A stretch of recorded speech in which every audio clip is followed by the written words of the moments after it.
And what would you say would be the average rental, just to kind of get an idea of what would be their actual return if they were to do long term? Because the idea here is if you're thinking about, hey, you know what, I want to move to Florida, but I'm thinking about moving to Florida in 5 years or maybe a year or 2 years, because what we have seen in the past, what, 5 years or even 2 years, Florida keeps going up and up in prices.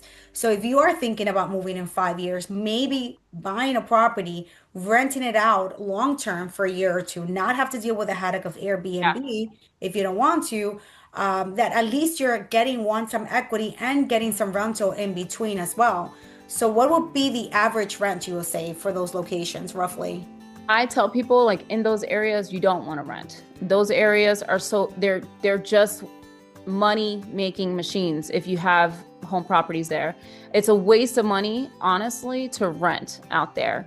So like when people talk to me about rentals, I honestly am like I can do that for you. Rentals is not a big thing in those areas because if you just can acquire a property, I mean, your equity grows in a year out here. I mean, just last year to this year, equity's risen between 3 to 5% in some of those areas in just 1 year.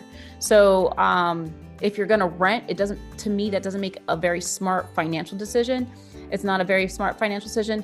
I would say rental prices probably for houses that over there are going to be upwards of $5,000 or more. And for that, Okay. Well, that's not bad. I mean, my thing is if you're trying to stay in the, buy it now because you're saying it's going up 5% every year. So if you're thinking 5 years waiting, and with $5,000 or 500, depending on how much you're putting down, that would actually cover everything for that mortgage. And what I like about Florida is not like New York, that if the person doesn't want to leave here, you got to wait 6 months to possibly a year to kick yeah. a tenant out, versus in Florida, you can get them out within 30 days. Is that right? Yeah. Right. So that's why, kind of like giving them also that opportunity. Now, one of the things that we're hearing a lot about Florida and actually everywhere, insurance have gone up. Home insurance have gone up everywhere. So a Mhm. lot of people are saying, hey, I might not even want to go to Florida because of insurance. So how is this insurance affecting buyers and also homeowners currently? I actually really love that question because I feel like people just overdo it when it comes to insurance. It's yes, insurance. The problem is that after the hurricanes, a lot of insurance companies left Florida. Then what happens when, the usual supply and demand, there is a demand for insurance and there's only two companies. So guess what those companies can do? They can hike up their rates, right? So I tell people, I'm like, but insurance companies have been coming right back. You know why? Because Florida's the hot spot, and nationwide, Florida is where people are continuously buying, right? Like thanks to Disney and thanks to, our health systems like Advent Health and these big hospitals that are here, they keep our economy sustainable because they are consistently hiring. There's a lot of relocation coming. So And Florida's taxes really too. I mean, let's not forget about taxes. One of the big Texas, reasons. yes, but I'm biased to Florida. Florida's better. I'm just kidding. But yeah, so with the insurance thing, so here's if you're buying a house near the ocean, there's going to be more risk. If you're buying the house, even like Tampa, where like these hurricanes are consistently coming and smashing, like I hate it. It's super sad because I love Tampa, but the insurance is going to be higher there. The further in you go, the cheaper your insurance is going to be. And that's not to say like it's not like just Orlando insurance is going to be cheaper, because Orlando, just like any city in the central part of Florida, they have flood zones. So that is all public information. So if there's a property that you're interested in, like anyone can see if there's a flood zone. If it's flagged in a flood zone, insurance is going to be higher, obviously. So the simple way to think about this is the higher the risk, the more insurance is going to be. So I mean, prices of insurance, that really just depends on the house. I can't give you figures for that. But Right. the basic rule of thumb is the higher the risk, the higher your insurance is going to be. Now, also new communities. So if you're looking at like new infrastructure, so like new home builders and some very reputable builders, insurance companies usually give discounts because it's a new home. So if you go the new home route, that's also another option if you want to try to figure out a cheaper way to get insurance. And then there's some reputable builders that insurance companies like. And same thing, like they will help out with, I mean, they don't help, but that's a good way to get, cheap insurance as well. But as a Florida resident, if you do decide to make your house your primary residence, right? So Florida does this thing where it's called homestead exemption.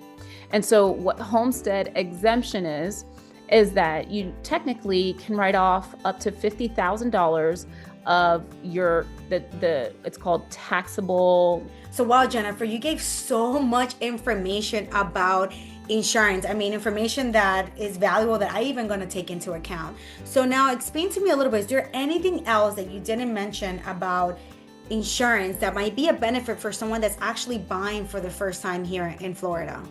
Yes, I would highly encourage you when you get an inspection to request a 4-point inspection. Why that's important, most insurance companies want to see a 4-point inspection.